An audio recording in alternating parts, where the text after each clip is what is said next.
So Skift, you may have seen this week, came out with a survey that showed that 50% of Americans now in October have not yet taken their vacation. Those are dire numbers. And MasterCard has put a lot of effort into changing that. Let's take a look. We've heard that over 400 million vacation days go unused every year. Really? That's the stupidest thing I ever heard. That makes me mad. They're paid vacation days. That's messed up. We're sure you have your excuses, but our reasons for wanting to travel are better. Word. If you guys agree to travel more, we'll all do better in school. There have been studies. We'll have a better understanding of other cultures. I will learn to parler français. Oui, oui. I want to see the sun. I want to see the mountains. New York, France. I want to see the forest. New Jersey. I need vitamin D. Vacation. We're not asking for much. We just want one more day. One more day. One more day. Just a day. For help planning your one more day, contact MasterCard Concierge Services or download our new app. Because one more day is priceless. Yeah.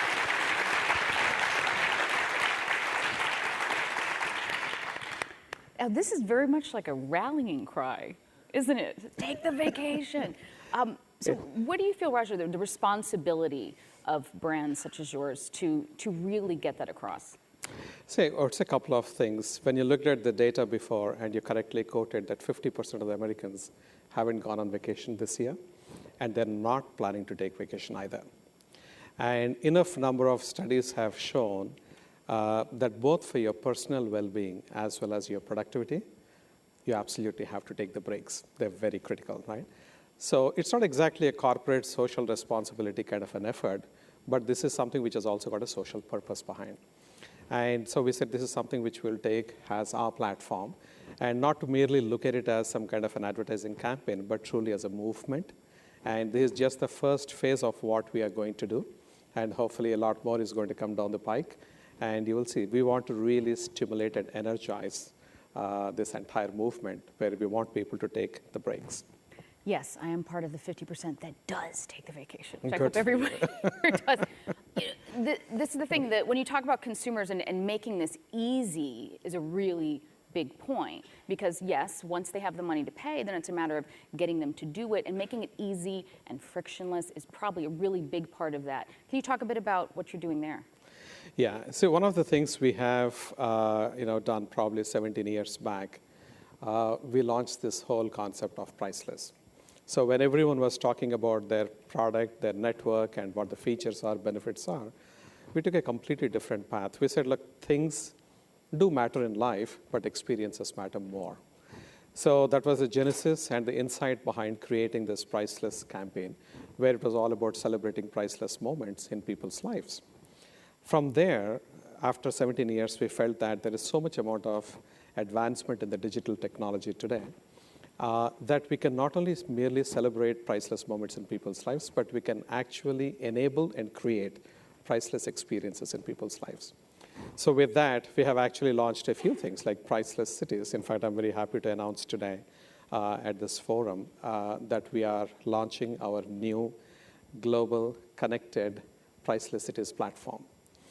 It's a absolutely unique and an extraordinary platform. We put blood, sweat, and tears behind it to make it happen, where when a consumer goes to this particular website, priceless.com, they can access unique experiences that money cannot buy, or they cannot go and get it from anywhere else.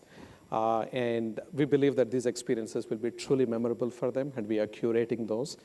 So far, we have about 34 to 35 cities already gone live, and we are adding more offers and more experiences and more cities every day. They're available in 20 different languages and across 50 countries around the world already.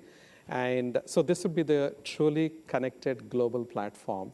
So consumers can go, they can browse, very easy to navigate, and they can actually have social interaction right through the platform, which means if I like an offer in a particular city, I can share it with my friends right from the site itself, either through Twitter or Facebook or whatever. So that's the second. And third, if you want an experience that you like, if I'm going, for example, say to Tokyo, I can book the experience right now. So it's all very seamless. So to your point of how do you make things very easy for the consumer, we look at the entire journey before what does the consumer start. Every journey starts with the first one is a search button being clicked. So right from that stage till the time they actually experience the travel and then come back subsequently to share their memories. So the pre, during, and post entire journey, we are trying to identify what the pain points are, how can we eliminate those pain points and create a platform and a service and a set of products that we already have, integrate them to give a totally seamless experience for our consumers. And that's the journey we are on right now. And once they click pay and the trip is booked, then comes all the other things that get bought and swiped and done in between. So there's so many different ways to pay. And we know that we've become very, very cashless. I know I hate taking out my wallet, so anything that makes it easier and I don't have to do that is great. And lots of consumers are moving in that direction. But there's also the third party too, like Apple Pay. So can you explain a little bit about what you're doing to make that an easier experience? Okay, so I'll divide probably my answer into two parts, right? So the first one is if you look at the ecosystem within which consumers live today, right? The way they search, the way they actually want to have these experiences that are memorable for them, and how they want to share those experiences. So that everything is very digital. The only anomaly in all this ecosystem is the analog, which is cash, right? It is so antiquated, it's so outdated, so to speak.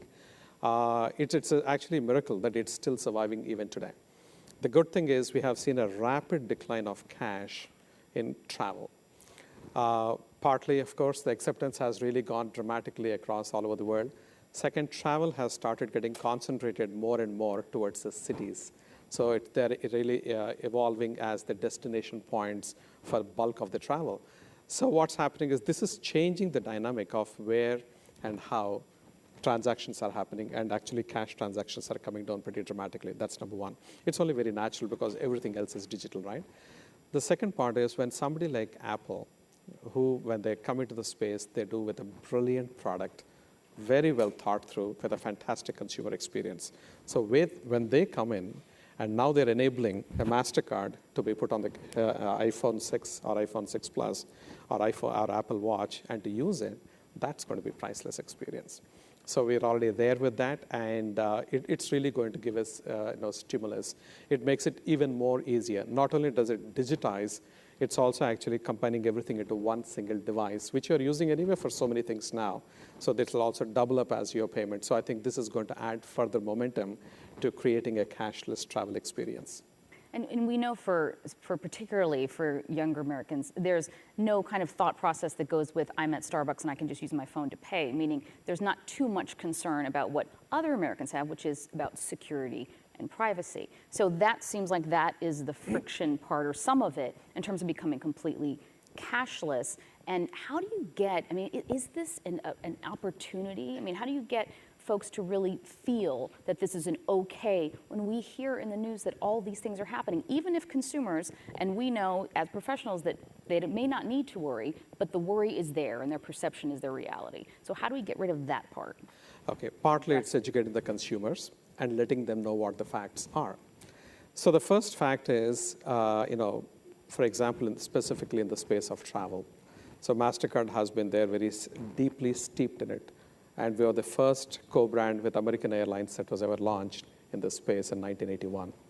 So since then, we have been trying to understand what are the concerns of consumers, and particularly as it pertains to safety and security, and how do you try to make it more safe and secure. So today, for example, if there are fraudulent transactions that happen on cards, that's the biggest fear consumers have got. We offer a zero liability through our banks, obviously, for your fraudulent transactions that might happen on your card. So that's one ultimate safety net, so to speak, that you have got. The second thing is we have got very sophisticated algorithms which try to detect what kind of transactions are happening and give an early warning saying that this is something which is likely to be a fraudulent transaction. That kind of a technology is helping us quite a lot to catch it in advance. The third thing, right now as we speak, millions of terminals are being upgraded around the United States particularly. So they're all chip enabled. And that makes it, in terms of stealing the data, much, much more difficult for a fraudster. You're putting very significant barriers. So that's one thing which dramatically mitigates. And in some countries, like, for example, South Africa, They have gone to the next stage, and we have partnered with the government of South Africa and launched, for example, all their social security gets dispersed through a MasterCard, and this is enabled with biometrics. So you don't even have to remember your passwords or stuff like that, that you can sort of, you might write somewhere or somebody might be watching, looking over and seeing what you're typing in or whatever. So now it's all just the fingerprints or your voice recognition or facial recognition. So we're getting into that kind of a sphere. So the transition is happening very, very rapidly to a very safe and a secure environment to transact in. But even with all this, we have got the safety net where you've got zero liability on lost cards. And talking about privacy, data. It's a lot of data. You guys have so much data. Can you talk a bit about some of the trends that you're seeing with the data? Because you are global. Yes. I would assume that you can see a lot of things that we would like to hear about. Yeah.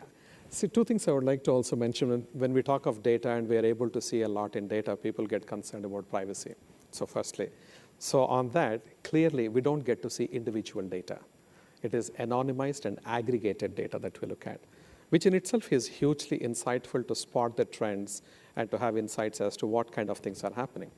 So, for example, I'll give you 3 top trends that we are noticing. The first one is travel is getting more and more concentrated to cities. This is the era of travel to cities. At one level, it's not very surprising because cities are the centers for economy as well as culture. So that's one thing which is happening. But within cities, again, it's very interesting to see. We do something called the Destination Cities Index every year. Understanding where people are traveling from, which city, and which city they're going. Cross-border travel is going through the roof. But we also want to see, in addition to those cross-border travel and not just intra-country travel, where people are starting from and where they are going. So not very surprisingly, the number 1 spot, you can say, is London. But surprisingly, the number 2 spot is actually Bangkok. And so we get these kind of insights which are really eye-opening, and you say, my God, if you ask somebody to say, give me the top 5, they'll say London, Paris, New York. Nobody would have probably necessarily thought of Bangkok. This at a very macro level, some of the things that we actually get to notice.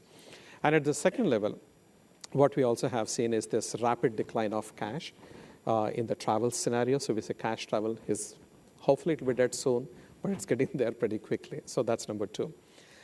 The third one, what we have seen is in the context of particularly the developed countries, and United States is a prime example, we started noticing that people are taking less and less number of vacations, right? And when we had done our study, which I have quoted at the beginning of our discussion, that 50% of the Americans are not going to take vacation this year.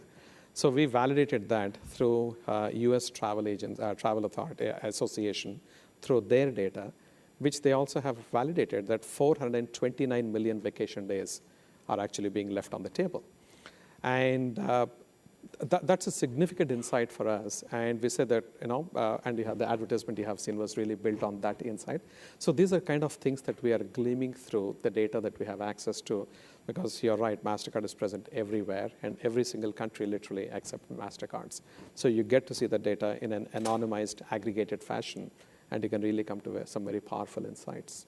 And there's a lot of room in terms of the competitive marketplace for you. What are some of the opportunities coming out that you see, particularly in terms of competition?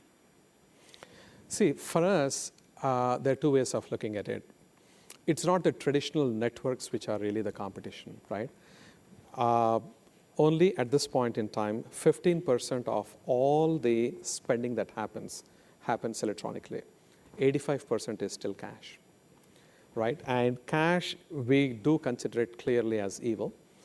The reason is because it is a root cause for all the nefarious transactions that happen in the world, whether it is human trafficking or arms trading or drug trafficking, whatever. So we have declared a war on cash.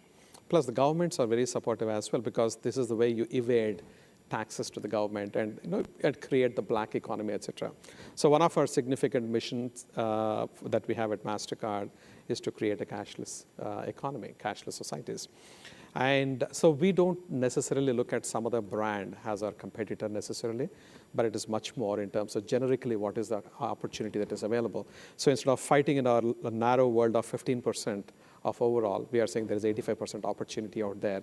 Let's go and drive that. But having said that, we have to, on a day-to-day basis, try to win the game and be ahead of everyone else in our space who is fighting for their own share. And I think these powerful insights that we have got and the fantastic teams that we are blessed to have at MasterCard who are working day and night to really come up with solutions that truly address consumers and connect with consumers in a very authentic fashion. And the result is the kind of ads and the campaigns and the things that you are just seeing. This is what sort of we are trying to do and then go about. Fantastic. We're out of time. Okay, thank you so much, Raja, for joining us. Thank you. Thank you. I appreciate it. Thank you.